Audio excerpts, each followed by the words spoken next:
বলা হয়ে থাকে যে পুঁজিবাজার হচ্ছে জ্ঞান নির্ভর বাজার, ইংরেজিতে যাকে আমরা বলি নলেজ বেসড মার্কেট। যে কোনো আর্থিক বাজারের ট্রানজ্যাকশনটা দুইটা পার্টির মধ্যে হয়, একটাকে আমরা বলি সারপ্লাস ইউনিট অথবা লেন্ডার, আরেকটাকে বলি আমরা ডেফিসিট ইউনিট বা বরোয়ার। তাহলে এই জ্ঞানটা কার প্রয়োজন? জ্ঞানটা কি সারপ্লাস ইউনিটের প্রয়োজন নাকি ডেফিসিট ইউনিটের প্রয়োজন? জ্ঞানটা বেসিক্যালি প্রয়োজন হয় সারপ্লাস ইউনিটের। তো পুঁজিবাজারে সারপ্লাস ইউনিট হচ্ছে আপনার ইনভেস্টরদের, সুতরাং এই ইনভেস্টরদের এই জ্ঞানটা থাকার দরকার। তো ইনভেস্টরদের কেন এই জ্ঞান থাকার দরকার?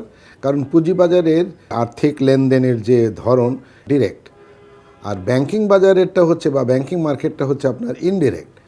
তো ইনডিরেক্ট মার্কেটে আসলে রিস্কটা বেসিক্যালি বহন করে ব্যাংক, কিন্তু ডিরেক্ট মার্কেটে যেহেতু ট্রানজ্যাকশনটা হচ্ছে বিটুইন আপনার ইনভেস্টর এবং ইস্যুয়ার, তো সেই জন্য সমস্ত ঝামেলা বা ঝুঁকিগুলো বহন করতে হচ্ছে আপনার ইনভেস্টরদেরকে। তো সেই জন্য পুঁজিবাজারের অর্থায়নের ধরনটা হচ্ছে ডিরেক্ট এবং ব্যাংকিং মার্কেটের অর্থায়নের ধরনটা হচ্ছে ইনডিরেক্ট। সেখানে সমস্ত ঝুঁকি ব্যাংকাররা বহন করে।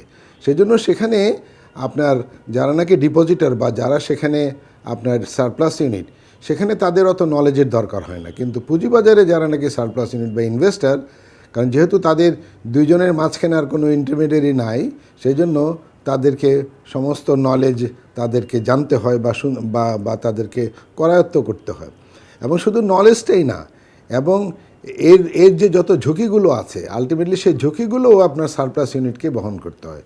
সেই জন্য পুঁজিবাজারে বা পুঁজিবাজার সংক্রান্ত শিক্ষা ছাড়া ইনভেস্টররা, আমরা মনে করি যে কখনোই পুঁজিবাজারে তারা বিনিয়োগ করতে যাওয়াটা ঠিক না।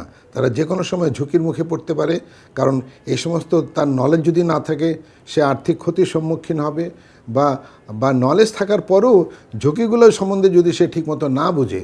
কারণ একটা ডিরেক্ট মোড অফ ফাইন্যান্স আর একটা ইনডিরেক্ট মোড অফ ফাইন্যান্স। পুঁজিবাজারটা হচ্ছে ডিরেক্ট মোড অফ ফাইন্যান্স। তো এই ঝুঁকিগুলো যদি না জানে তাহলে ডেফিনেটলি তাকে সমূহ আর্থিক ক্ষতির সম্মুখীন হতে হবে। সেজন্য আমরা সবাইকে বলবো, এটা আমাদের আহ্বান থাকবে যে পুঁজিবাজারে বিনিয়োগ করার আগে বা পুঁজিবাজারে বিও অ্যাকাউন্ট খোলার আগে বাজার সম্বন্ধে আপনি একটা ধারণা নেবেন এবং বাজারের ঝুঁকিগুলো সম্বন্ধে আপনি জানার চেষ্টা করবেন। এবং এই জানা এবং চেষ্টার আপনার উদ্যোগের সাথে আমাদের Bangladesh academy for securities market সবসময় আমরা তৈরি আছি আপনার এই উদ্যোগে আমরা সহায়তা প্রদান করার জন্য। আপনি যেখানে যেভাবে যে সময়ে এই বিষয়গুলো জানতে চান বা বিষয়গুলোর জন্য সম্বন্ধে আপনি শিখতে চান, আমরা সেখানে সেটা ঠিকমতো আমরা প্রোভাইড করব। ধন্যবাদ।